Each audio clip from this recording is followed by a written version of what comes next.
Hello and welcome on to another episode of the ISO Ball podcast with your host, Derek Terrio, your place to learn about the NBA on and off the courts. And we are back with one final episode here before the start of the regular season. Been quite an interesting preseason, and so today I figured we'd go through the 10 things to watch for with this coming 2018-2019 season.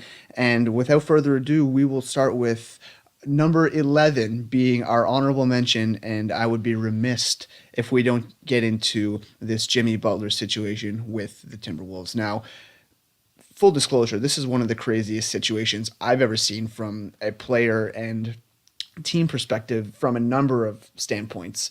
First, from the inability to get a situation like this under control, from the situation of the owner jumping in and really undermining the GM here, GM head coach Tom Thibodeau, and just Jimmy Butler basically giving absolutely no care as to how this team ends up suffering, whether that be mentally, from a character standpoint, from a tactical standpoint.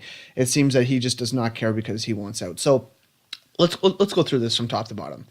So this starts by Jimmy Butler deciding that he does not want a trade, or sorry, he does not want to stay in Minnesota and wants a trade out of Minnesota. So Tom Thibodeau, again, coached Jimmy Butler for a number of years in Chicago, and one of the years being through his most improved player year where, he kind of burst onto the scene. Tom Thibodeau, being the coach and GM, does not want Jimmy Butler to be traded. He likes Jimmy Butler. He likes his attitude. He likes his demeanor. It very much mimics exactly the same type of attitude and demeanor that Tom Thibodeau distributes to his player as a coach, being everything has to be perfect. Winning is the number one thing. And if that means, barking or calling guys out, it's a tough way. It's a tough style of leadership from a coach and player standpoint. And, for Tom Thibodeau, you gotta believe that there's not too many players like that are going to be able to see eye to eye to where they're going to be able to match their philosophies and get the most out of each other on the court. So that's from Tom Thibodeau's perspective. Does not want to trade him. However, team owner Scott Lydon has other ideas. He's basically saying, well, look, you want to keep Jimmy Butler, good for you. I'm the owner of this team, and there's no scenario in which we're going to keep Jimmy Butler this year knowing we're going to lose him for absolutely nothing next year. And Scott Lydon has instructed Tom Thibodeau to basically go out and find trade offers because he's going to be moved and we are going to get as equitable of compensation as possible. And so now we're in this mini standoff with Tom Thibodeau, who does not want to trade Jimmy Butler, Scott Lydon, who is very much involved in the day-to-day operations of the Timberwolves, is saying trade him and get as best compensation as you can. And then there's Jimmy Butler sitting in the middle here, mucking up the entire situation. So that's the situation from afar. Now let's get into the tactical stuff. So a couple days ago, Jimmy Butler shows up to practice. First of all, he shows up an hour late, and he gets in there and starts berating disrespectful comments on Andrew Wiggins, Karl Anthony Towns, Scott Lydon, and I think even Tom Thibodeau to some respect. And it was a practice that was described. John Krasinski, beat writer for the Minnesota Timberwolves, describes it as a very tense practice. And the height of the practice was basically headlined by Jimmy Butler taking the third stringers in practice, running a scrimmage, and beating the starters in that scrimmage with the third stringers. Now, and within that, there was some very competitive talk is coming from Jimmy Butler saying, oh, I'm going to cover Cat. I got Cat. He ain't got nothing. His shit is soft, like all this sort of stuff, right? And apparently after he had beaten the starters, there was talk of them actually laughing and chuckling and, giggling, thinking it was funny. And that's basically where I come down and where my point and where I stand on this whole Jimmy Butler situation is, if you're Jimmy Butler and you're wired that way and that winning is the most important thing to you and that you want the organization to care about you considering how much impact you've had on and off the court. Like, let's face it, the Jimmy Butler on-off numbers last year were amazing. He was such a positive on both ends of the floor. So we're not going to act like Jimmy is some role player. He was the best player on this team last year. And so for Jimmy Butler to see people laughing after they had beaten him basically is the epitome of why he wants to leave this team. He doesn't believe that this team has any heart. He doesn't believe that this team is set up to win mentally. They might have great players. They might have some good role players. He might like Tibbs as a coach. But the fact of the matter is that this organization has not prioritized Jimmy Butler. The minute he said that he wanted to trade, Towns got his 5 years, $190 million extension. And between not being cared about the organization and the attitude that this team takes towards winning, to me, it's very clear as to why Jimmy Butler does not want to play for Minnesota any longer. And, there's another side to this. The antics at practice, might not necessarily hurt the prospect of Jimmy Butler getting traded, but I got to believe that it sure does limit the number of teams. I can't imagine that all those teams that might have been interested in the first place in Jimmy Butler have continued to be interested after finding out what we have found out from the standpoint of the antics going on. And, if you want to go to a title contender, do you think a title contender like, Houston, or I can't even think of another team off the top that is going to want to take this on to try and, beat Golden State? Like, that's not the antics that they want entering their locker room, right? So I think that there's a couple ways you can look at it, but personally, I understand why Jimmy left. And I wish him the best. I wish that he gets his money going forward, whether it be on a 4-year deal or a 5-year deal. But a wild situation nonetheless. And the honorable mention for things to watch this coming NBA season, number 11. So number 10, and this is one I'm actually quite excited about, maybe a little bit low on my list, is the second-year point guard. So that would include Lonzo Ball, De'Aaron Fox, Dennis Smith Jr., Frank Ntilikina, Markelle Fultz, and even if you want to throw Donovan Mitchell in there, who's, a point guard, shooting guard combo. Between all these guys, it's going to be very interesting to see how these guards develop in their second year, because each one has their own kind of unique impact into how the team is going to succeed based on their success this year. So let's start with Lonzo Ball.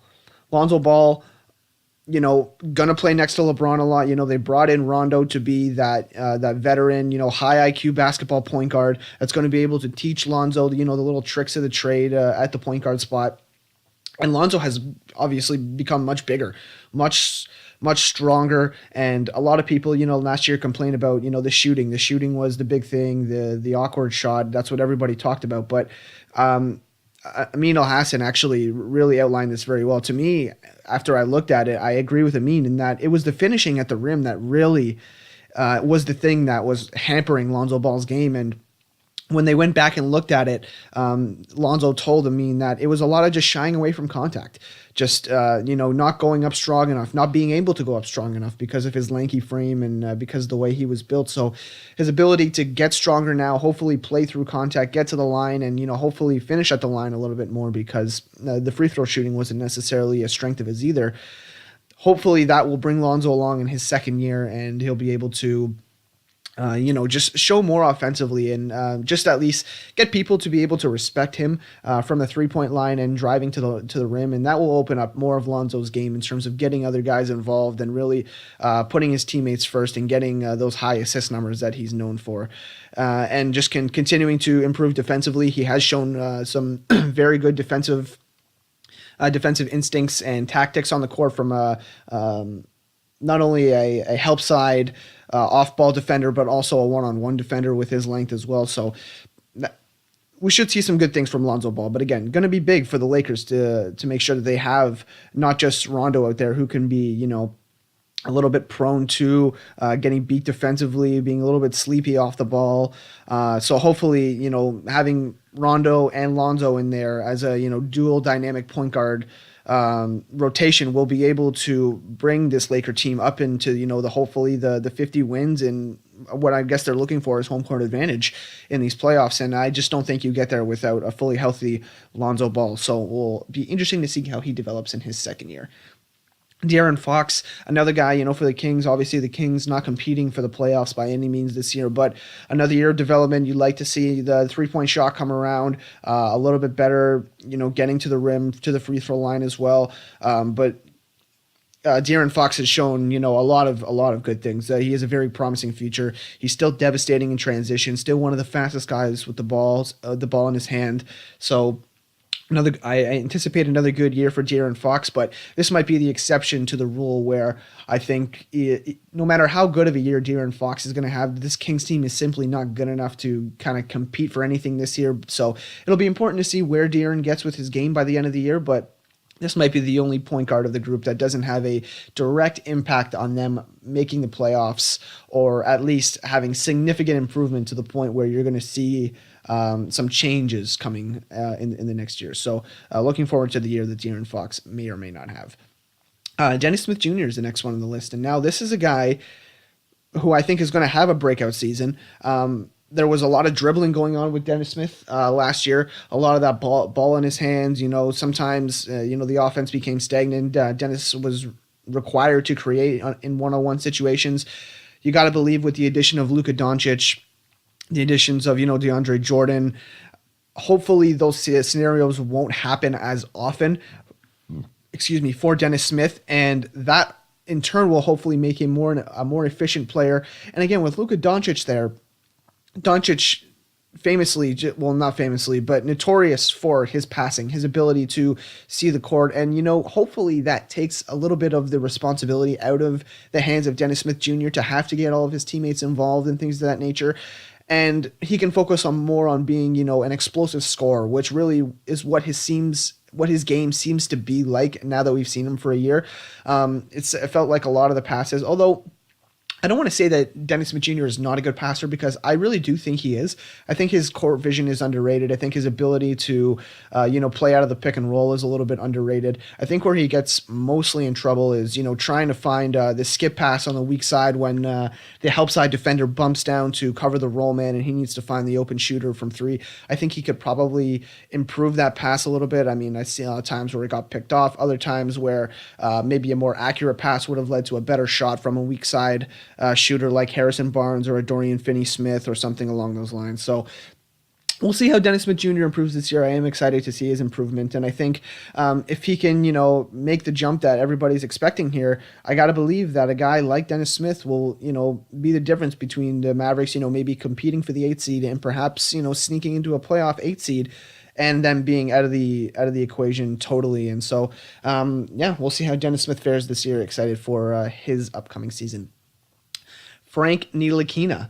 Now, Frank Ntilikina obviously was only 18 years old, a rookie last year, coming from France. And this is obviously a point guard who has defense as the number one skill in his resume, with a growing offensive game, it seems. And I think that's clearly the place for Frank to improve. I mean, the 3-point shot would probably have to get better. The ball handling, being able to get to his spots and make plays for himself and others, is something he probably wants to improve on.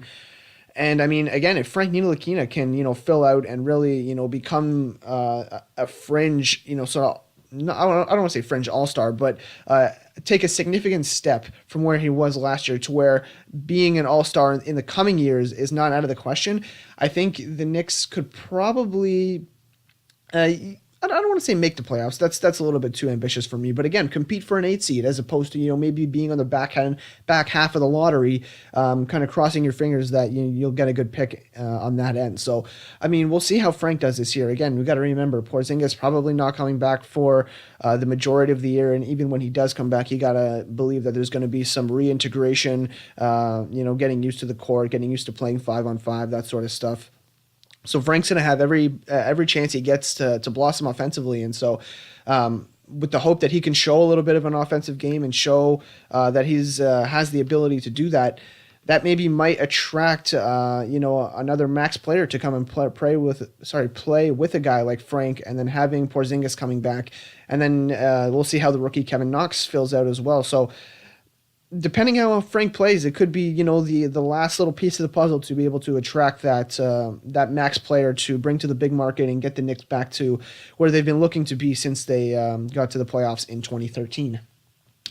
So last two guys here, Markelle Fultz. Obviously, Markelle Fultz, number one pick a year ago, and the infamous jump shot worries have now been solved, it seems, judging by the Summer League. And Drew Hanlon was working with him extensively, said he put up over 160,000 shots this summer with this new form.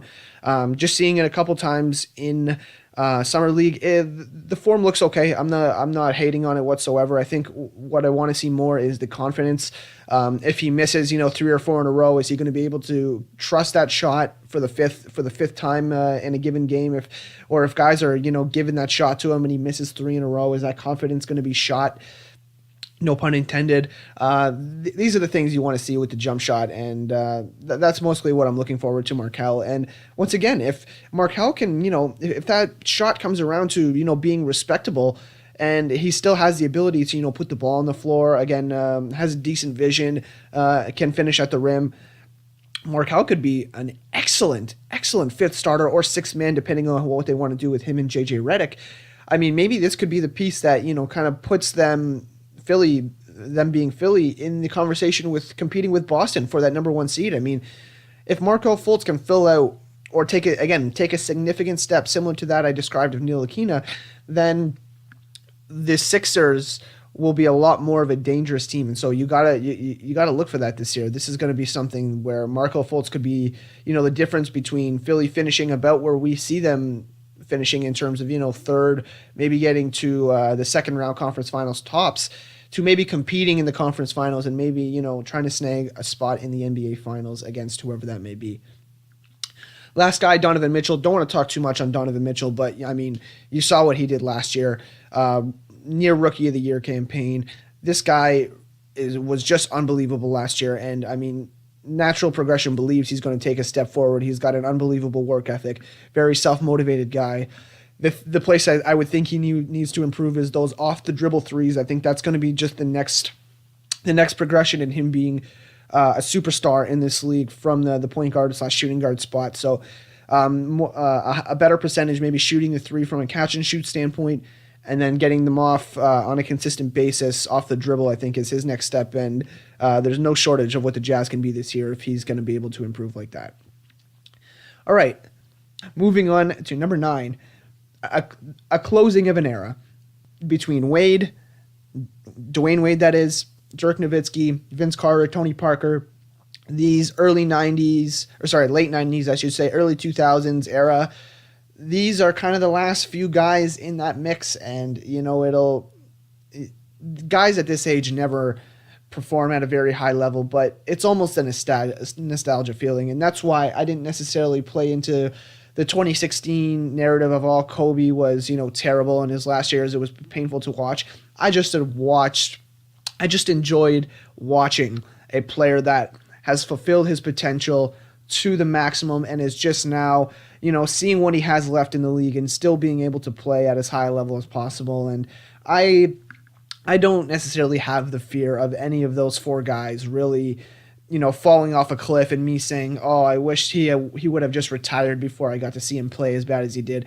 I just love to see these players go as long as they can. And I think longevity of a lot of these players' careers is very underrated. So you want to see them, go as long as they can and be able to say, hey, they played 21 years with the same team in the case of Dirk, or, almost that same sentiment in the case of Wade with the exception of, maybe a season and a half.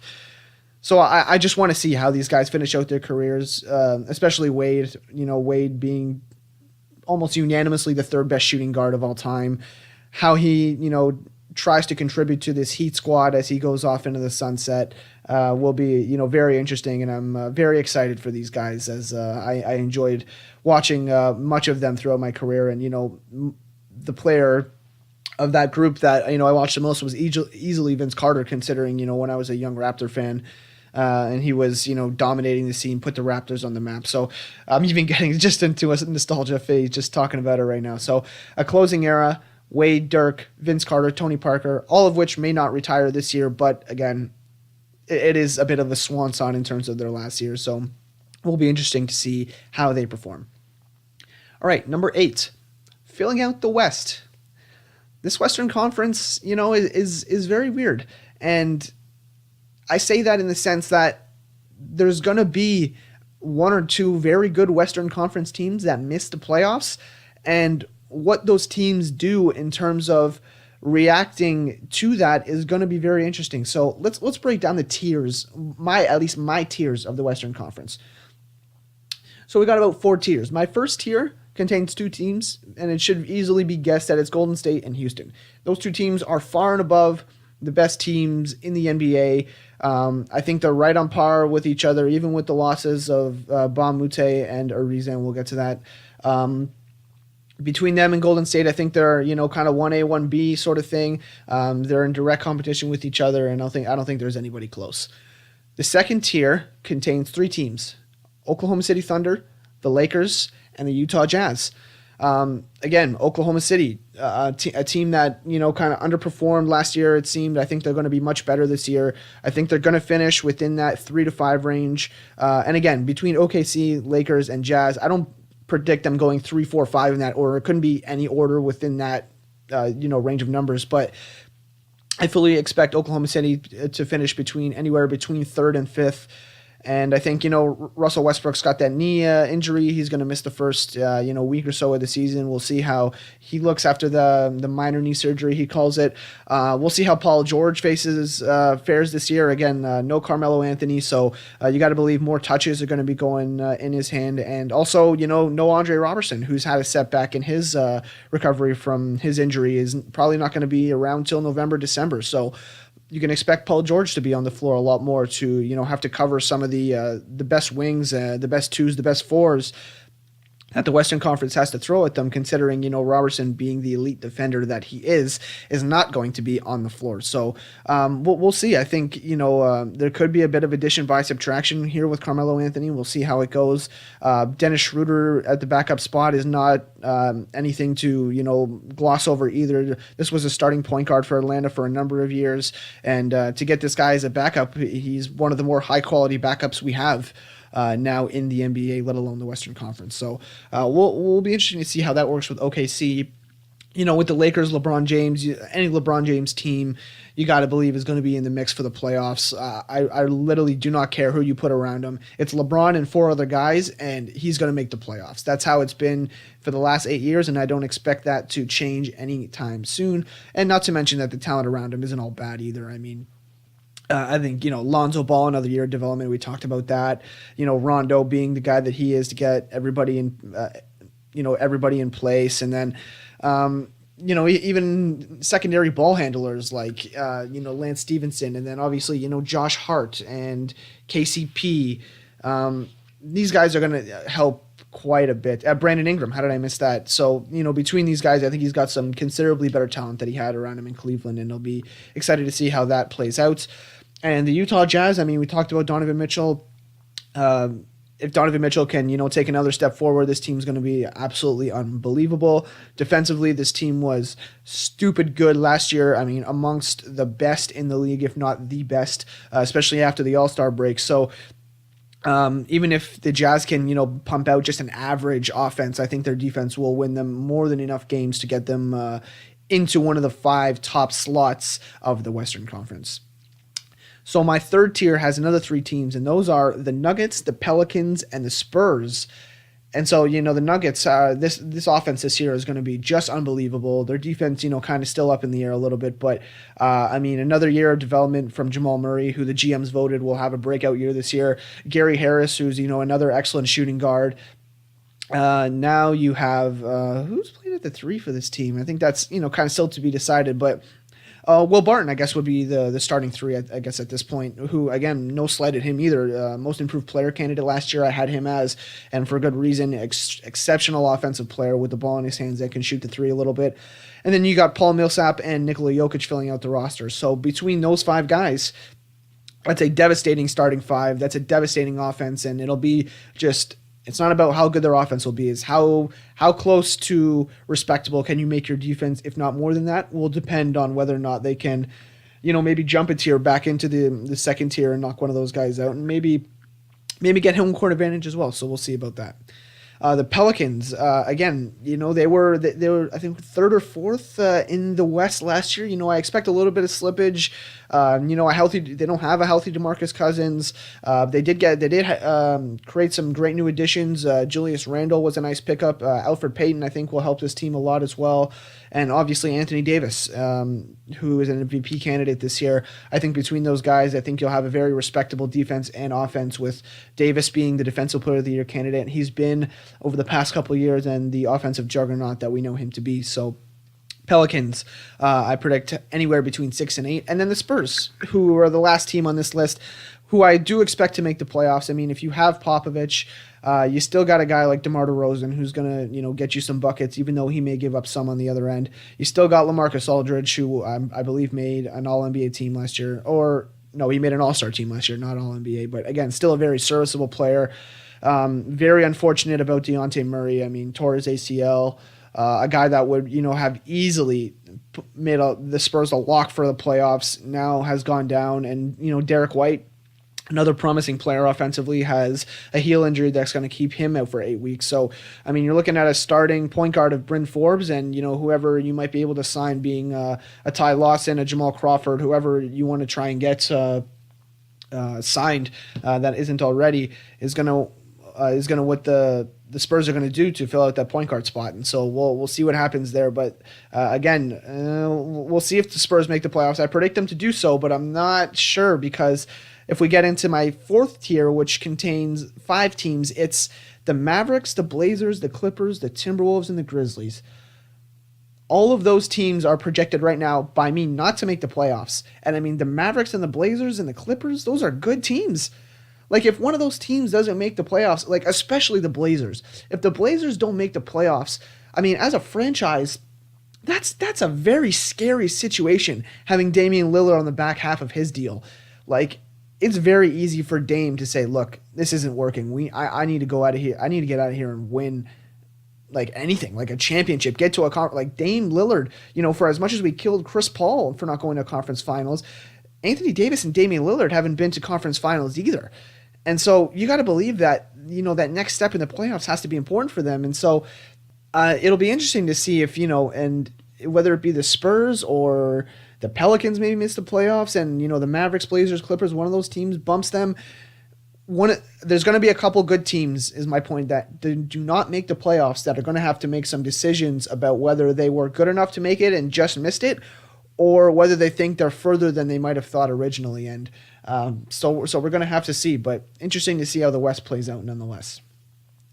Number 7, year 1 of the Trae Young versus Luka Doncic debates. Now, let me give you a caveat by saying none of this will be decided by the end of this year. Like, I don't care if one tears their ACL and the other one doesn't.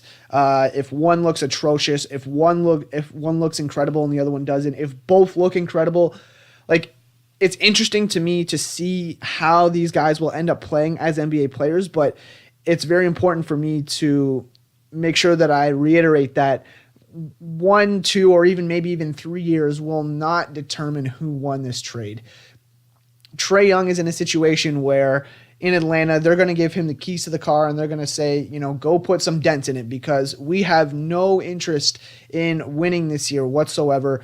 They have a possibility of 3 first-round picks that they could have next year, and a class that includes, Zion Williamson and RJ Barrett, along with a couple others that, haven't necessarily done college ball research yet to see who's going to go in the lottery. But those 2 guys for sure are lock lottery picks. And, if you're to get either one of those as Atlanta, whether it be Trae Young and RJ Barrett or Trae Young and Zion Williamson, now the trade for Luka Doncic becomes a little bit more tolerable, because, those other 2 guys could be just as good or better as both of these guys, in my opinion, stating right now. And, maybe that's not the case. Maybe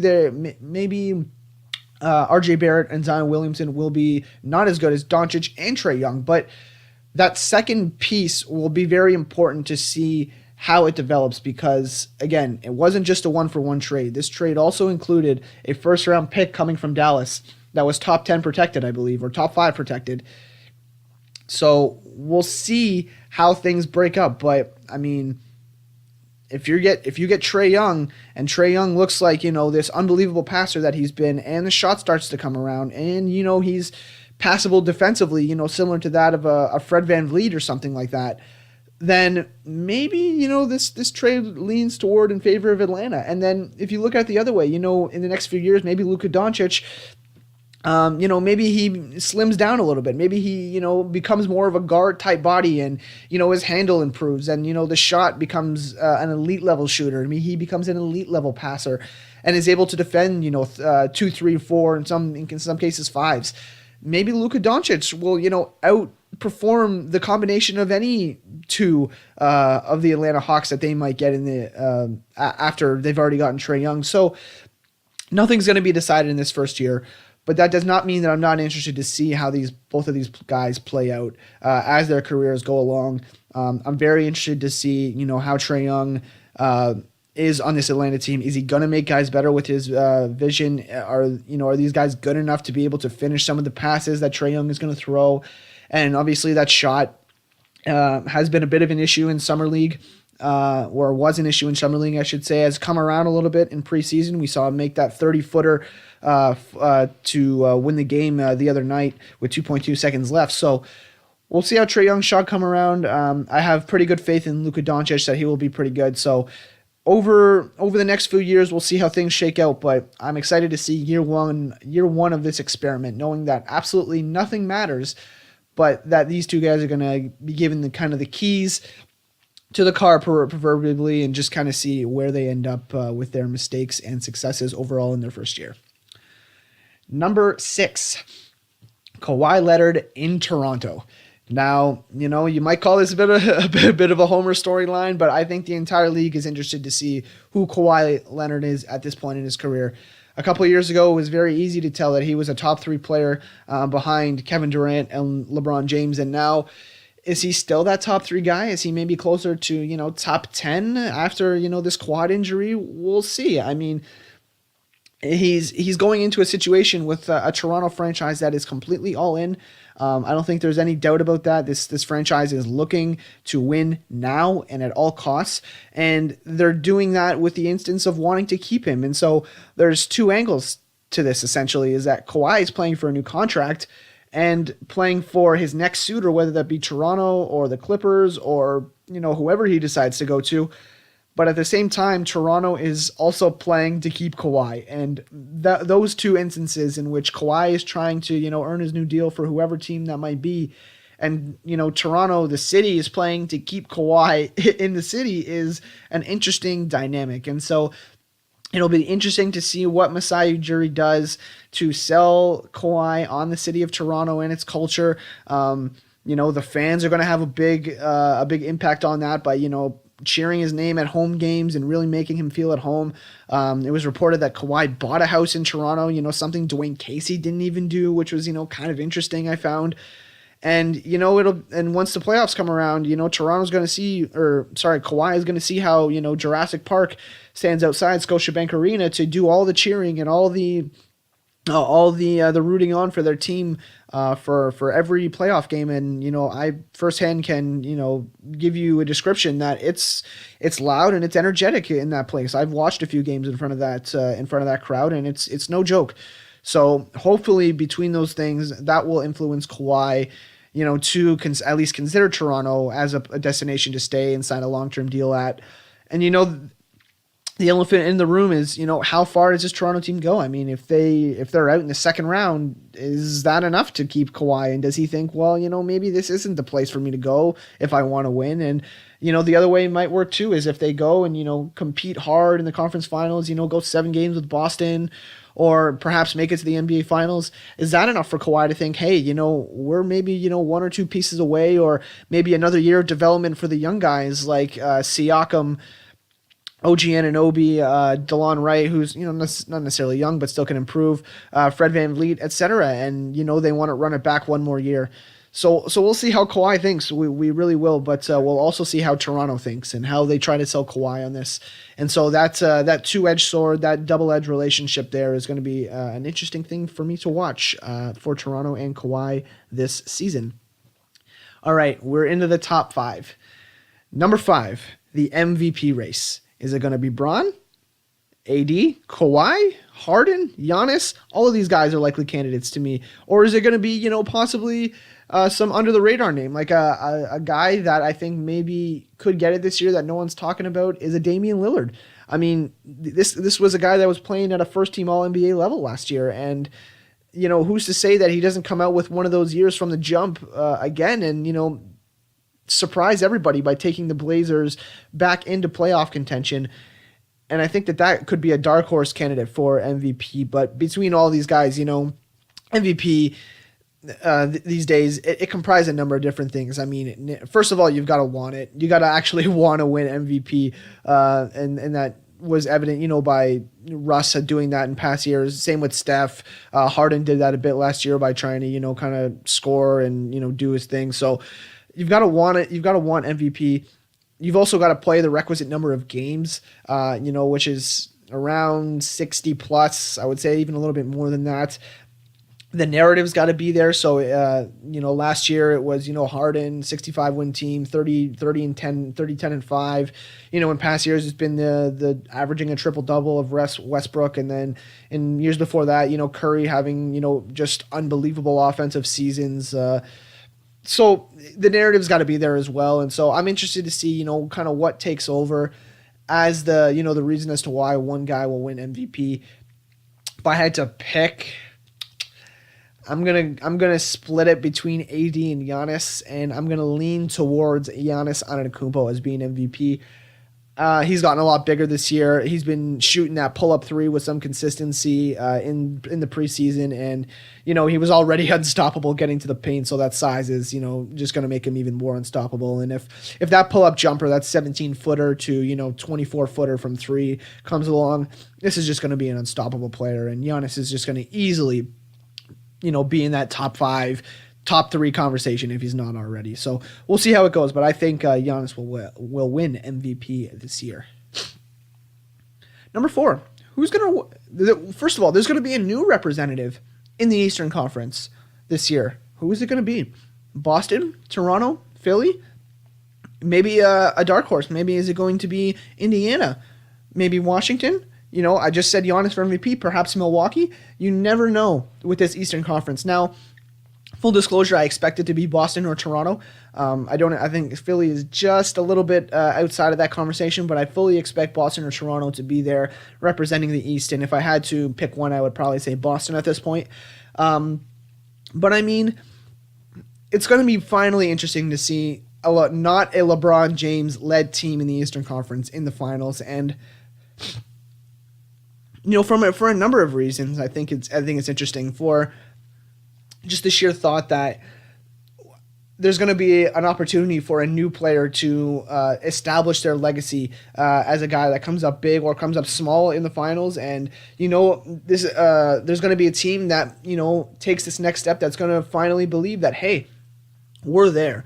We're maybe 1 or 2 pieces away. We're a very small piece away from competing. And maybe if in the regular season it becomes very evident that a Boston or Toronto is, that good of a team that they can beat just about everybody, maybe around that trade deadline, around the buyout market, there's going to be a guy or two that opens up that, maybe a first-round pick gets sent out the door from a Boston, a Toronto, a Philly to, make the run because they believe they're good enough this year. So we'll see how this plays out, but I will be interested to see who represents the East this year. Number 3. The Rockets. Did they get worse? Or perhaps did they get deeper? This is a question I've been posing to myself. Now, they lost Luka Mbamute and Trevor Ariza. That's what everybody's talking about. That's what everybody's saying is a downgrade. Well, let's start by saying Mbamute. Mbamute, hurt his shoulder a number of times, and there was times where he didn't play in the playoffs, and when he did, he was missing dunks and layups and things of that nature. And so, if one of the replacements, who we'll talk about in a minute, can replace that, I mean, that should be fine. I really liked Mbamute at the minimum when they signed him last offseason, but it was very easy to see in the playoffs that he didn't have the same impact that we expected him to have in the regular season. And then Trevor Ariza. Now, I don't want to discredit Trevor Ariza whatsoever, because if you go back and look at that Golden State series, he was the main guy that was put on Durant, and he did a great job in a number of games defending Kevin Durant. No one's going to shut down Kevin Durant, but he definitely did a great job of slowing him down and minimizing his impact. So I need to give credit there 100%. But Trevor Ariza also missed 12 threes in a row in Game 7, went 0 of 12. So I mean, you really have to put things in perspective of how big of a loss these guys are. And now, now let's go through the additions. First of all, Carmelo Anthony, who's going to score better, 100%. He's going to be better than he was in OKC. He's already talked about how in Oklahoma City he didn't have a full training camp. And if you remember that Knicks trade for Cantor, and there was a couple other pieces in that trade as well. That happened late in the summer, like I think late July, mid-August. So there was no training camp time for Carmelo Anthony to get used to the Oklahoma City system or his teammates, and it clearly showed during the season. But he's had a full season to work out with the Rockets. I mean, although the buyout and everything happened, later in the summer, he was spotted working out with Chris Paul as one of his good friends, and James Harden, etc. So I'm not necessarily worried that Carmelo won't be ready for this year, we'll call it. We've already seen him, apologize for taking mid-rangers. So it seems like he's very coachable. It seems like Chris Paul and him have been very open about what his role is, along with Mike D'Antoni, about him starting, coming off the bench, etc. And, Melo just seems like he's ready to win for a team whatever team that may be. He's fine with, as long as he's playing a role. So excited for Melo, but obviously he gives up things on the defensive end. Which is why I think James Ennis is going to be a very, very underrated acquisition for this team. And, James Ennis, 6'8", 6'9" wing, who's going to be able to, defend a few different positions. And James Ennis is a great defender. I mean, even from his limited time that I saw in Memphis, he does a great job defending some of the great players. And so his three-point percentage as well, being a 3-and-D guy, we'll see how that comes along. He shot, I think, a pretty good percentage, but on a very low volume, so we'll have to see how that improves as the season goes along. Marquise Chris, another guy who's, failed from the perspective of being a number 8 pick that Phoenix took a couple of years ago. We'll see if he can revive his career as, a switch defender, a backup center that hopefully will provide some energy and be a bit of a lob threat. And you've got Michael Carter-Williams, again, who really hasn't panned out in this league. Offensive game has never come around, but still a 6'6" point guard that can, again, defend multiple positions, will be very switchy, fits right in the scheme defensively, and we'll see what we can get out of him offensively. I mean, I don't really see him shooting threes. That's never been a strength of his in his career, so we'll see what he can give you offensively. Maybe he's just a spot defender at this point in his career.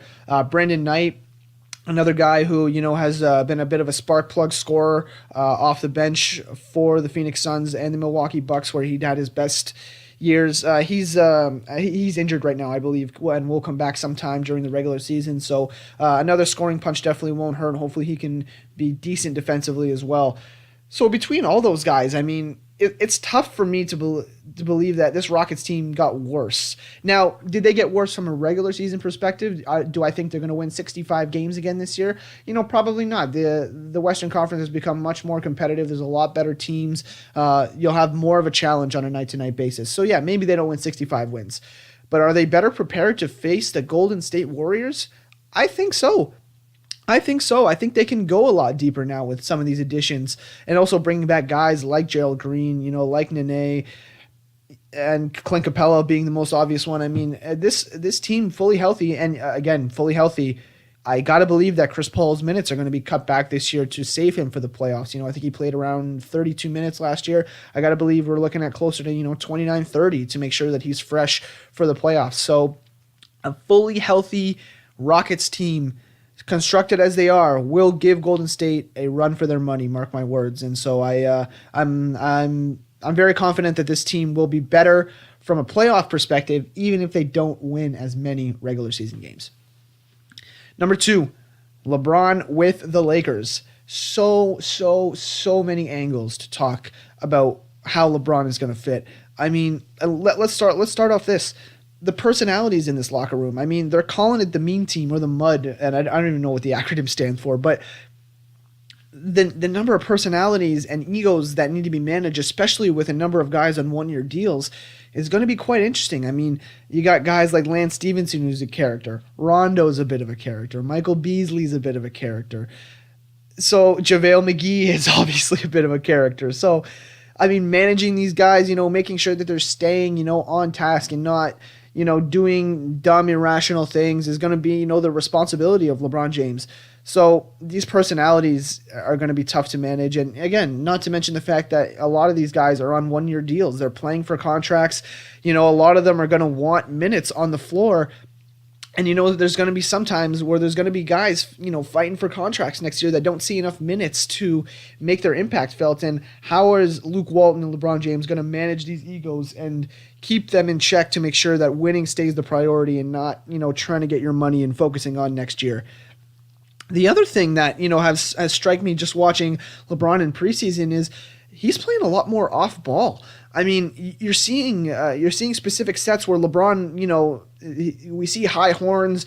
They'll throw the ball, into the set, and LeBron cuts through as a zipper cut down to the baseline, and then comes around using two down screens to accept a dribble handoff, in which he then goes and initiates the action, almost like a point guard. And so LeBron playing more off the ball has not something we've seen, in recent years. A lot of it has been, post up LeBron and let's see the cutting action that's going to have it. If there's no cutters open, he's going to bully his guy in the post or take a turnaround fadeaway jumper, which he can hit. That's been more of the LeBron James offense. And so now that he's, initiating the ball, playing off the ball, using screeners, setting more screens himself. This is something we're not used to LeBron James doing. So I'll be very interested to see how he adapts his game, being 34 now, maybe not having as high of usage, playing a little bit less minutes. We'll see how this affects LeBron James and whether or not this will be a positive or negative impact. But the more of off-ball LeBron is something I'm quite interested in, full disclosure. I have holding guys accountable here, but we talked about that with the personalities, making sure that everyone's on track, focusing on this year, not playing for your money next year, even though you may not get minutes behind a guy like, Josh Hart instead of Lance Stevenson, who's on a 1-year deal. Is Lance going to be upset that he's not playing? And, Josh Hart, who's already had a secure contract, is going to be playing. Things like that will be interesting to see. LeBron's regular season defense is something else I'm interested in. For the past couple of years, he's definitely picked his spots, to say the least, and he's definitely not been a positive influence on his team's defense in the regular season over the past few years. Now, this Laker team last year was a pretty good defense. I believe they were ranked 12th overall in defensive efficiency. So is LeBron going to come in and possibly disrupt that, letting, guys go by him, missing rotations, and then pointing at some of the younger guys, blaming other guys for possibly his mistakes? That has been something he's done in the past. We'll see how that works. I mean, I'd like to believe that LeBron can, still contribute defensively while not having to do everything defensively. Hopefully they can, put him, hopefully maybe they'll do some more zone concepts where he can, not be running around chasing guys around as much.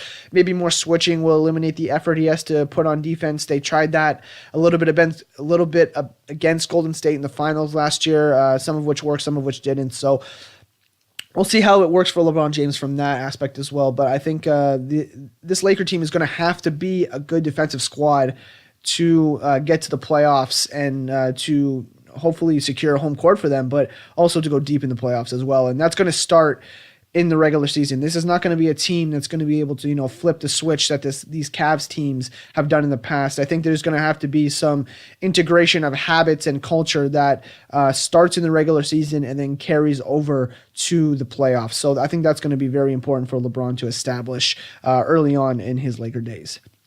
And last thing is, what constitutes a good season for this Laker team? I mean, I think everyone's had different answers to this. Is a good season going to be, facing the Warriors in the second round, putting up a good fight, 6 games, but going home in 6 games?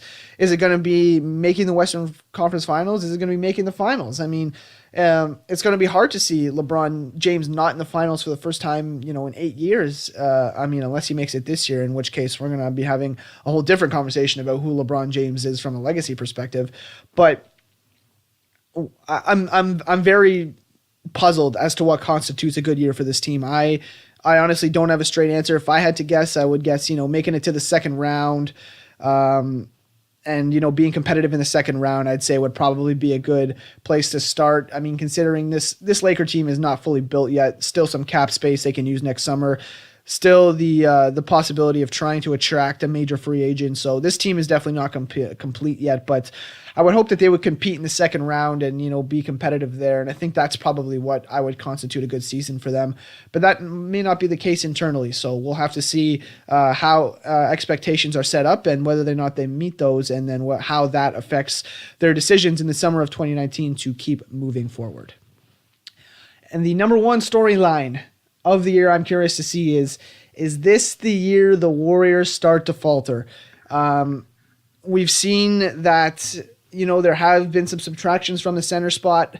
They brought in Boogie Cousins, and we'll talk about him in a minute. But right now, their starting center rotation is Damian Jones, Kevon Looney, Jordan Bell, and Draymond Green in small ball lineups. And that's clearly the place to attack for this team, as it has been in past years. But let's jump into the Boogie Cousins case, because Boogie Cousins brought on 1 year taxpayer mid-level exception deal for $5.4 million, and Cousins coming off this Achilles tear, looking to be ready for sometime in the mid-season, December, January, February. And I'm not fully convinced that the best Warriors 5-man lineup includes Boogie Cousins in it. I believe their best 5-man lineup is simply this: Steph Curry, Klay Thompson, Andre Iguodala, Kevin Durant, and Draymond Green. That's their best 5-man lineup, offensively and defensively. And when Boogie Cousins is on the floor, sure, they're going to have, another offensive option, another guy to throw into the post to, a guy in Boogie Cousins who's an underrated passer, who's going to be able to find cutters, who I think will work well from an offensive standpoint in this Golden State Warriors system. But when he's on the floor, specifically in the playoffs, because I think Boogie will help you win regular season games. I do think that will be the case. He's going to help you win regular season games.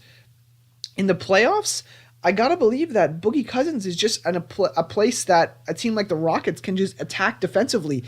I mean, let's say you take Draymond Green off the floor and you want to play two bigs with Durant and Cousins, or let's say you want to play Draymond Green at the 4 spot with Boogie Cousins at the 5.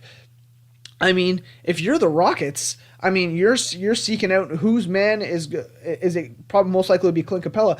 Find Clint Capella, whoever's man is guarding DeMarcus Cousins, and say, bring me a screen, 1-5 pick and roll with Harden and Chris Paul. Let's get the switch and everybody clear out, because those two guys are extremely efficient from an isolation standpoint, and Boogie Cousins is not going to be able to stay with those guys on the perimeter. That's going to be raining threes. That's going to be Chris Paul getting by Boogie Cousins and forcing a help defender where he's going to be able to kick out to a shooter in the corner, a PJ Tucker, an Eric Gordon, a James Ennis, a Carmelo Anthony, a James Harden in some cases. That those guys are going to be open if Boogie Cousins decides to guard a Chris Paul or a James Harden, because they're going to go right by him, or they're going to shoot a step back 3, and both of those shots are good shots for Chris Paul and James Harden. So I'm interested to see how Boogie gets his spots picked with Golden State, and how that's going to work specifically in the playoffs, because I think they'll be fine in the regular season. I'm worried about the playoffs and how that's going to work out. And the last thing I'm going to say is that if this happens to be the year where Golden State, let's say they win it, they three-peat. Well, keeping Kevin Durant next year is going to be a lot easier. That's going to be a scenario that's going to come, quite a bit easier for you to sell on, Durant, if we three-peated, you could be part of a dynasty. We'll give you whatever we want. And same thing goes with Klay Thompson.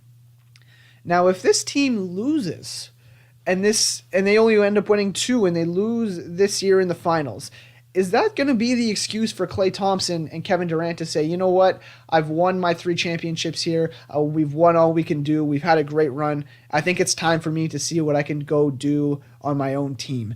And that, I think, is the biggest question for this Golden State Warriors team, is that if they lose this year, is that going to be the excuse that KD, Draymond, and or Klay, or all 3 make to say, I think I want to go somewhere else. So that will be interesting to see. Very interesting. And, that concludes the 10 things to watch for the season. And full disclosure, I am super excited for this season. There's so many great storylines, so many things to watch for, and I can only be thankful that basketball is back in our lives now, as it's a calming factor in my life. So thanks for joining me on another episode of the Isoball Podcast. Again, 10 things to watch for the season, and we'll be constantly getting out episodes as the season starts, updating you on teams, funny things we've seen, interesting things we've seen, surprise teams, all that sort of stuff. So stay tuned for more content, and we will see you in good time. Till then.